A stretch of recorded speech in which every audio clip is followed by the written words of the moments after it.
Jalan-jalan ke Mekarsari, berlari-lari mengejar fajar. Perkenalkan, saya Purwo Besari, di sini sebagai tutor belajar. Halo Sobat Belajar, senang sekali Kak Purwo bisa menyapa kembali Sobat Belajar yang ada di rumah, yang ada dimanapun. Nah, Kak Purwo ingin menceritakan suatu hal yang saat ini sedang dicari oleh seluruh orang di seluruh dunia, yaitu adalah vaksin COVID-19. Siapa sih di sini yang tidak ingin segera bisa kembali berkehidupan normal dengan segala aktivitasnya di luar rumah gitu kan, tanpa takut terkena virus COVID-19 atau corona. Dan salah satu hal yang bisa membuat kita kebal akan hal itu adalah dengan adanya vaksin. Selain menjaga protokol kesehatan, menjaga imunitas tubuh dan lain sebagainya. Nah Sobat Belajar, yang namanya vaksin itu tidaklah cepat ditemukannya. Bahkan vaksin di dunia ini bisa dikatakan sudah siap 100% pada zaman dahulu, seperti vaksin polio dan sebagainya, itu membutuhkan waktu kurang lebih bertahun-tahun. Sementara vaksin corona ini sudah ditemukan kurang dari setahun. Itu adalah salah satu kemajuan teknologi. Dan vaksin COVID-19 ini adalah hasil dari penelitian, penerapan ilmu dari berbagai ahli yang bisa menemukan obat ini, dan tentu saja kegunaannya untuk masyarakat.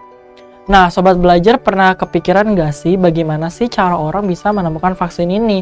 Apakah ada langkah-langkahnya seperti itu sehingga dari tadinya vaksin polio lalu bisa menjadi vaksin corona? Apakah itu hanya ramuan-ramuan, zat kimia yang dicampur gitu kan satu dengan yang lain, atau bagaimana? Nah, itu semua adalah hasil penelitian, dan tentu saja ada yang namanya literatur akan hal itu yang dibuat sebuah jurnal mengenai vaksin tersebut. Dan Sobat Belajar, salah satu penelitian yang bisa dibuat sejak Sobat Belajar masih di bangku sekolah adalah membuat yang namanya makalah, atau juga disebut dengan karya tulis ilmiah, karena ini merupakan menjadi cikal bakal sebuah penelitian yang bisa memberikan dampak besar bagi masyarakat, yaitu salah satunya vaksin. Dan selain itu, tidak hanya menemukan vaksin nih, dengan kita melakukan penelitian, kita juga bisa menemukan berbagai alat untuk membantu kehidupan manusia. Seperti yang dilansir dari kompas.com, ini adalah alat dari hasil ciptaan mahasiswa Universitas Gadjah Mada, yaitu yang diberi nama Genose. Yang alat ini berfungsi untuk mendeteksi virus corona hanya melalui hembusan nafas. Jadi kita tidak perlu lagi namanya swab PCR atau swab antigen, cukup dengan hembusan nafas dengan kondisi tertentu. Nah, ini adalah salah satu hasil penelitian, dan Sobat Belajar pun bisa loh menemukan berbagai alat ini dengan melatih kemampuan peneliti Sobat Belajar dan menuliskannya melalui sebuah karya tulis ilmiah. Nah Sobat Belajar, penelitian itu tidak hanya identik dengan sesuatu yang berhubungan dengan eksak atau contohnya ilmu alam, namun juga ilmu sosial. Sebagai contoh, beliau bernama Howard Gardner, penemu kecerdasan majemuk, atau dalam istilah asingnya disebut dengan multiple intelligence. Nah, beliau menemukan bahwa seorang anak ini memiliki kecerdasan tidak hanya satu. Misal, kecerdasannya hanya tentang angka, kecerdasannya hanya tentang misalnya berhitung saja, atau misalnya hanya membaca dan melukis. Namun ternyata seorang anak ini memiliki keunikan tersendiri karena kecerdasan dibagi menjadi beberapa aspek, kebahasaan, hitung, lalu juga musik, seni, dan lain sebagainya.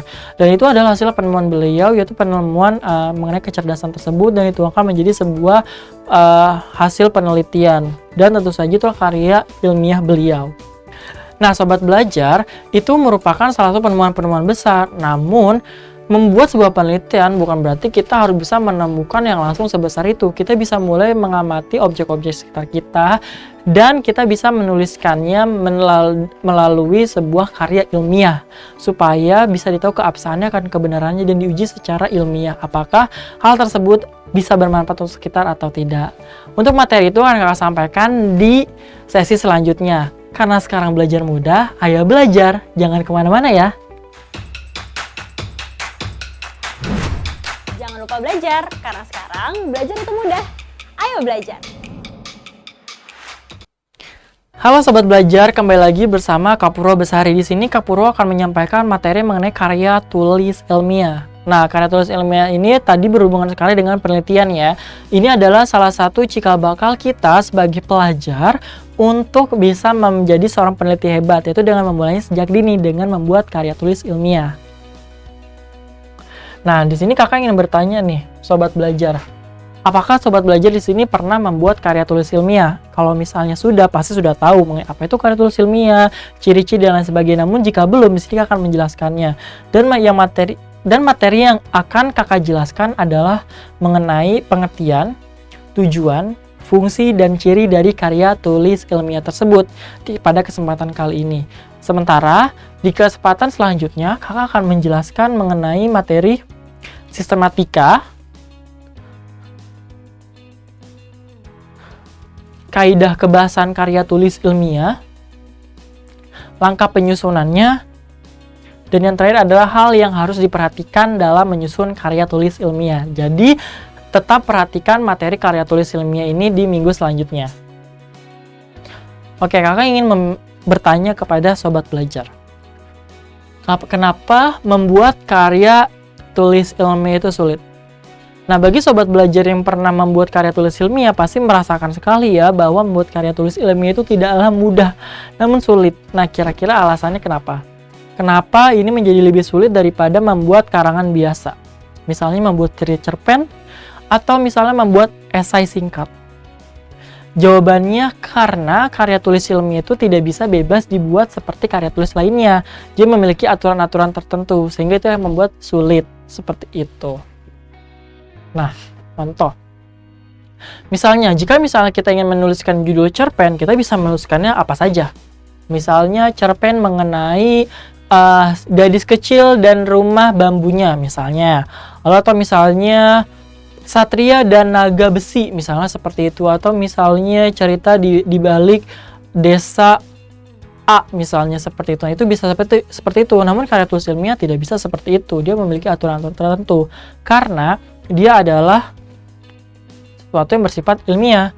Sementara yang tadi bersifat fiksi dan non-ilmiah atau tidak ilmiah.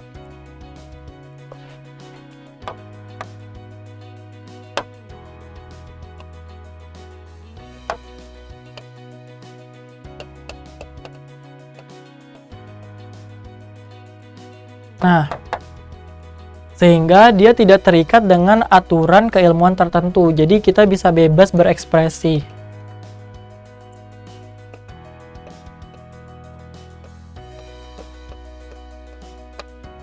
Sementara jika misalnya membuat karya tulis ilmiah, baik itu penelitian atau lain sebagainya, kita harus mengikuti aturan keilmuan.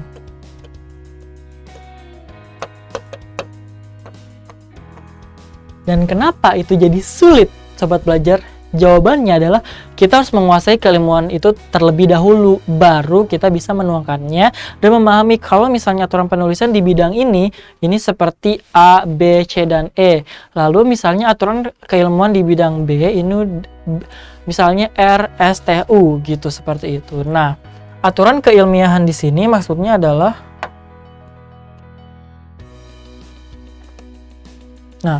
aturan keilmiahan di sini maksudnya adalah disesuaikan dengan bidang ilmu masing-masing.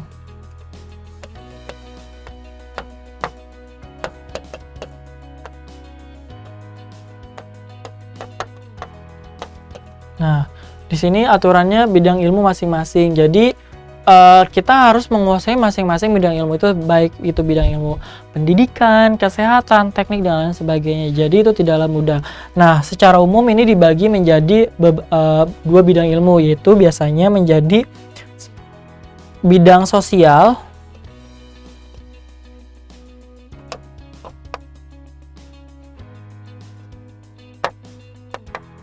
dan ilmu alam.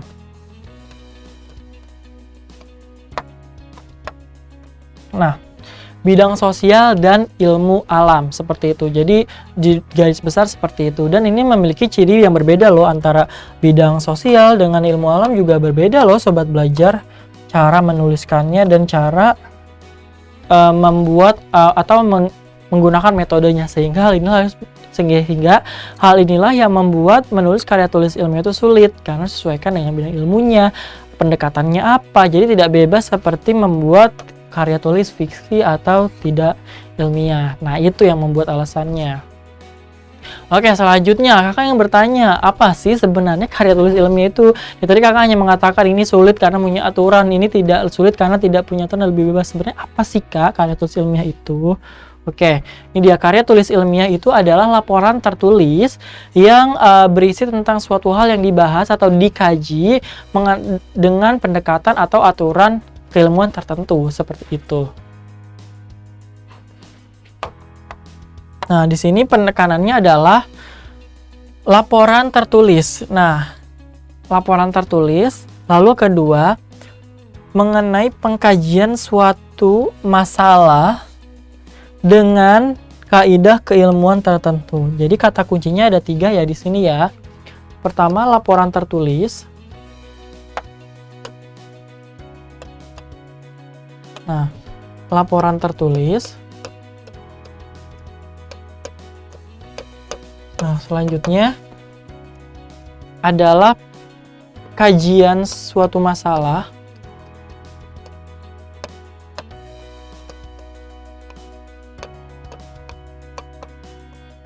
lalu yang ketiga adalah memerhatikan menggunakan kaidah keilmuan tertentu.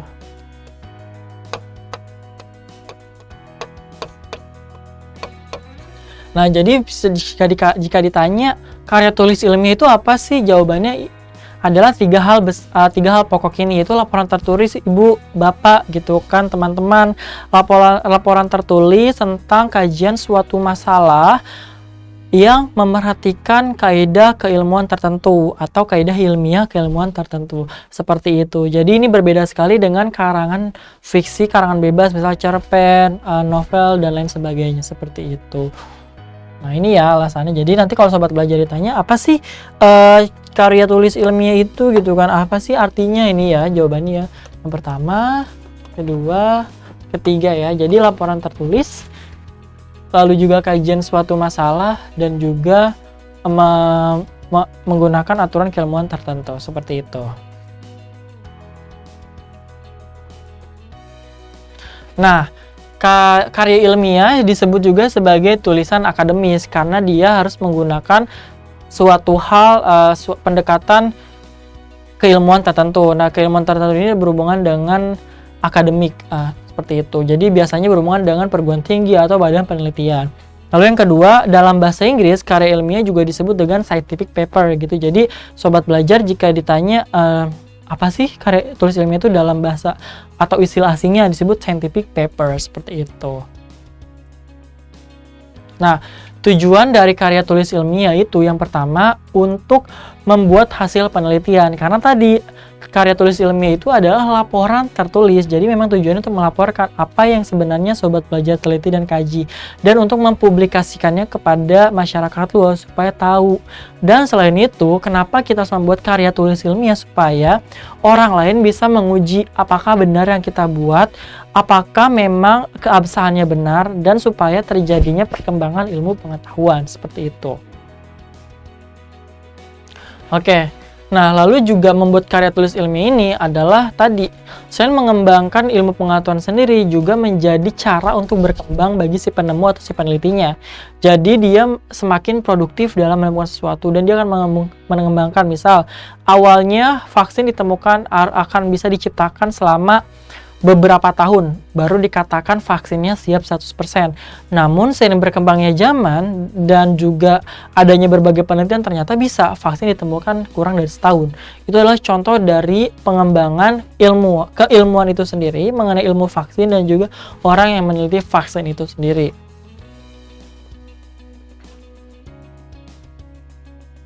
Nah, jadi cara misalnya dari durasi penelitian jadi lebih singkat.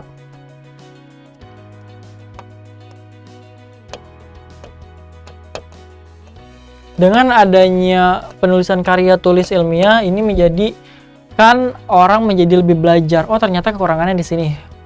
Oleh sebab itu penelitian ini lama. Makanya harus diperbaharui atau diperbaiki di bagian sini supaya menjadi lebih singkat dan lebih efisien waktu seperti itu. Ini ya. Salah satu manfaat dari adanya karya tulis ilmiah itu sendiri. Lalu selanjutnya adalah membuktikan atau pengetahuan atau teori. Nah, ini juga tadi Misalnya ada teori mengatakan bahwa ternyata misalnya stres pada anak itu membuat prestasi menurun. Tahu-taunya ternyata ada penelitian loh kalau misalnya stres pada karyawan ini membuat dia menjadi lebih produktif lagi. Memang dia keadaannya tertekan, namun ternyata menjadi dia lebih produktif karena berada di bawah tekanan. Jadi stres tidak hanya identik misalnya stres tidak hanya identik dengan misalnya keadaan mental yang buruk ya.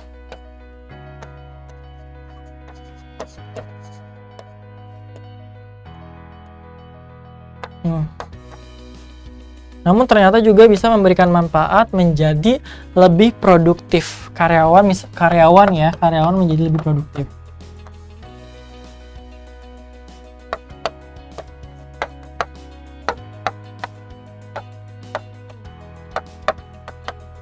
Nah, seperti itu, karyawan lebih produktif. Nah, selain itu masih banyak lagi berbagai data atau suatu teori atau juga penemuan yang didapatkan dari hasil penelitian yang dibuat karya tulis ilmiahnya. Seperti itu. Lalu yang selanjutnya adalah dapat melatih keterampilan dasar dalam melakukan penelitian. Nah, seseorang yang telah menjadi seorang peneliti hebat atau seorang ahli tentu saja dia adalah seorang pemula awalnya. Nah, hal ini pun berlaku bagi sobat belajar yang ingin sekali menjadi seorang peneliti hebat, tentu saja harus memulai dengan cara apa? Membuat karya tulis ilmiah terlebih dahulu, seperti itu. Nah, ini dia manfaat karya tulis ilmiah untuk menggabungkan hasil bacaan dari berbagai sumber. Kenapa ini bisa terjadi? Karena sobat belajar dalam membuat karya tulis ilmiah, kita ini harus membutuhkan banyak referensi untuk menentukan penelitian kita. Nah, hal ini pun membuat seseorang harus membaca banyak. Makanya dalam penelitian ini biasanya ada namanya daftar pustaka kan. Nah, daftar pustaka ini berisi referensi yang digunakan untuk tahu sumbernya ini dari mana, sehingga bisa mengatakan stres dapat membuat seseorang produktif dan lain sebagainya, apakah dilakukan uji coba atau memang ada teori yang mengatakan terlebih dahulu seperti itu. Nah, hal ini akan memperkaya pengetahuan seseorang yang membuat karya tulis ilmiah tersebut.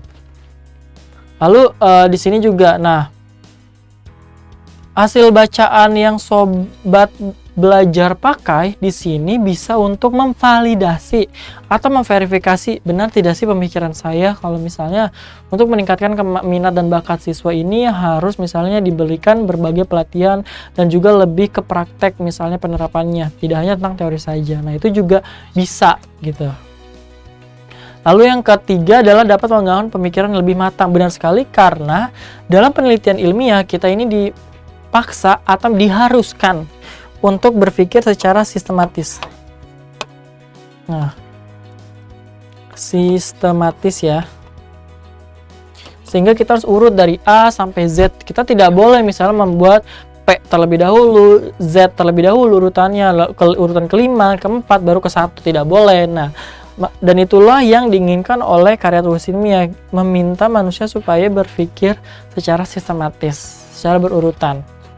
Lalu yang terakhir adalah meningkatkan keterampilan dalam mengorganisasikan dan menyajikan fakta. Nah, di sini ada fakta dan data. Namanya juga ilmiah. Nah, ciri dari ilmiah adalah dapat dibuktikan dengan data dan fakta, dan juga menyantumkan sumber. Seperti itu.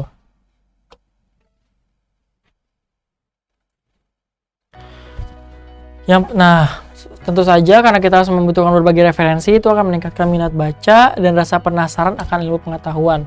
Ini sudah pasti ya sobat belajar, penasaran akan ilmu pengetahuan karena dia akan merasa, wah, benar tidak sih kalau misalnya daun itu bisa dijadikan misalnya tanaman obat ini. Lalu misalnya apakah benar pohon yang sudah mati kulitnya itu masih bisa dijadikan misalnya pupuk yang bermanfaat atau obat dan lain sebagainya, seperti itu. Nah, dengan adanya karya tulis ilmiah atau penelitian itu, maka seseorang ini akan berusaha mencari tahu terus tentang keberadaan suatu hal, seperti itu. Lalu yang kedua, penulis akan memiliki kemampuan untuk menyajikan suatu. Nah, benar sekali.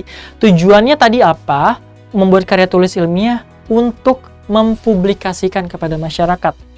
Dan ketika sudah mempublikasikan, maka di sini penemu atau peneliti disarankan untuk memiliki kemampuan dalam menyajikan. Karena misal, yang ditentukan, yang dibuatnya adalah suatu penemuan yang dimengerti oleh kalangan akademisi. Namun, manfaatnya untuk masyarakat awam. Nah, cara untuk menjelaskan itu saja berbeda dong dengan masyarakat awam itu sendiri.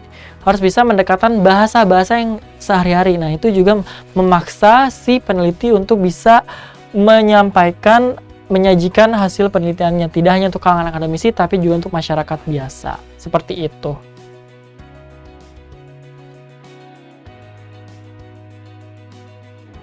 Nah, ini dia karakteristik dari karya tulis ilmiah itu sendiri. Teoritis, benar sekali, karena kita berdasarkan suatu teori gitu kan, berdasarkan suatu hal yang bersifat secara ilmiah.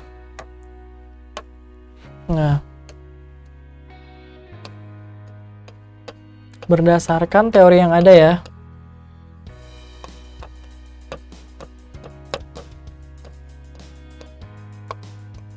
Berdasarkan teori yang ada. Lalu lugas. Lugas di sini maksudnya tidak bertele-tele, langsungnya masuk kepada inti permasalahan.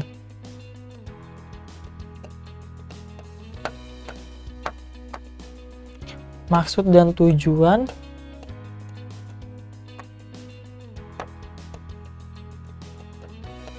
secara jelas. Nah, jadi maksudnya lugas ini adalah menjelaskan maksud dan tujuan secara jelas. Maksud penelitiannya untuk apa dan bagaimana cara untuk merealisasikan penelitian tersebut. Logis, nah ini harus bisa rasional, dapat diterima akal sehat ya penelitiannya, atau dapat diterima akal sehat.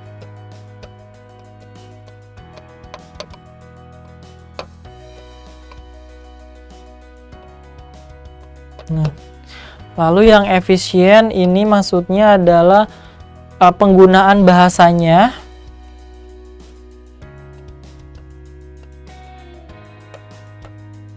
Penggunaan bahasa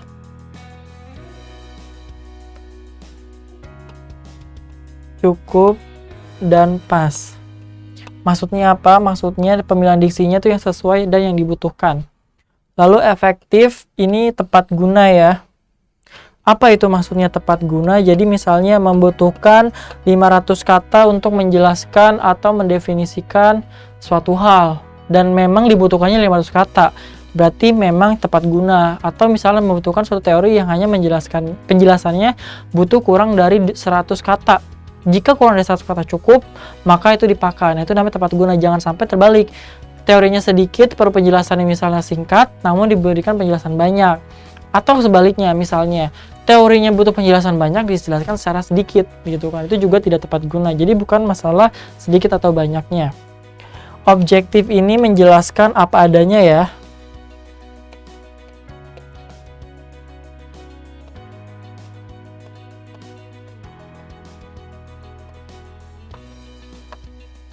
Nah, apa adanya di sini. Jadi misalnya hasil penelitian yang mengatakan tidak bagus untuk kesehatan, ya katakan tidak bagus kesehatan, meskipun itu akan melukai perasaan banyak orang. Namun itulah objektif, apa adanya. Nah, sistematis ini sesuai dengan urutan aturan yang ada.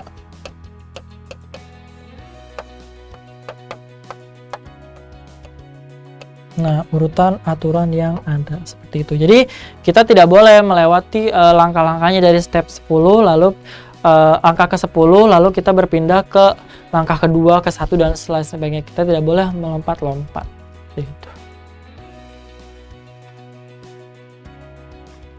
Nah, ciri-ciri karya ilmiah ini juga ada ciri-cirinya nih sobat belajar. Pertama, bahasanya harus baku ya, bahasa baku, karena dia adalah tulisan akademik atau bersifat ilmu pengetahuan atau bersifat ilmiah, maka bahasa yang digunakan adalah bahasa baku atau formal. Lalu kedua, nah ini juga sikap penulis tidak boleh terbawa perasaan ya. Misalnya hasilnya tidak sesuai dengan keinginan penulis. Nah, itu harus disampaikan meskipun hasilnya tidak sesuai dengan keinginan penulis. Jadi di sini tidak boleh melibatkan, tidak bisa memasukkan emosi personal penulis. Ya, jadi harus sesuai dengan yang diteliti atau dikaji. Lalu ketiga, disampaikan dengan menggunakan gaya bahasa impersonal. Maksudnya menggunakan bahasa bentuk pasif, karena ini menggunakan pendekatan kita adalah menyajikan kepada orang lain gitu, karena orang lain itu merasa dia bukan yang membuatnya dan memang ini secara objektif, maka harus diganti secara personal. Impersonal itu maksudnya bukan berdasarkan subjektivitas seseorang, seperti itu, impersonal, maka dibentukkan pasif. Jadi subjeknya dihilangkan, atau kalaupun menggunakan kata gantian yang pertama atau kedua, maka diganti dengan kata peneliti atau penulis. Seperti itu. Contoh misalnya,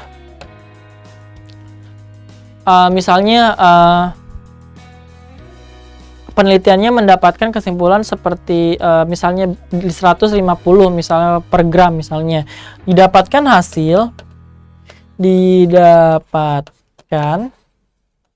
hasil bahwa misalnya bunga mawar, misalnya ya, bunga mawar mengandung vitamin C misalnya ya, mengandung vitamin C misalnya, seperti itu, vitamin C. Nah, di sini kata didapatkan, mendapat imbuhan di, ini adalah bentuk dari dipasifkan, seperti itu. Nah, lalu yang selanjutnya tidak menggunakan kata ganti orang pertama atau kedua, contohnya saya, aku, kamu, itu tidak usah. Yang selanjutnya, mengikuti sistematika keilmuan tertentu, apakah itu ilmu sosial atau ilmu alam. Dan yang ketiga adalah secara umum struktur pada mengandung pendahuluan bagi. Nah, ini secara umum dan secara garis besar ya sobat belajar. Ini tidak boleh menggunakan aku atau kamu atau saya. Namun bisa diganti menjadi penulis atau peneliti. Seperti itu. Oke.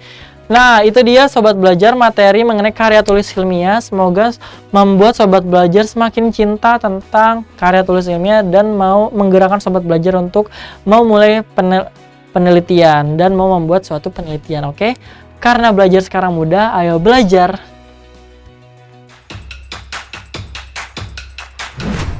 Jangan lupa belajar, karena sekarang belajar itu mudah. Ayo belajar!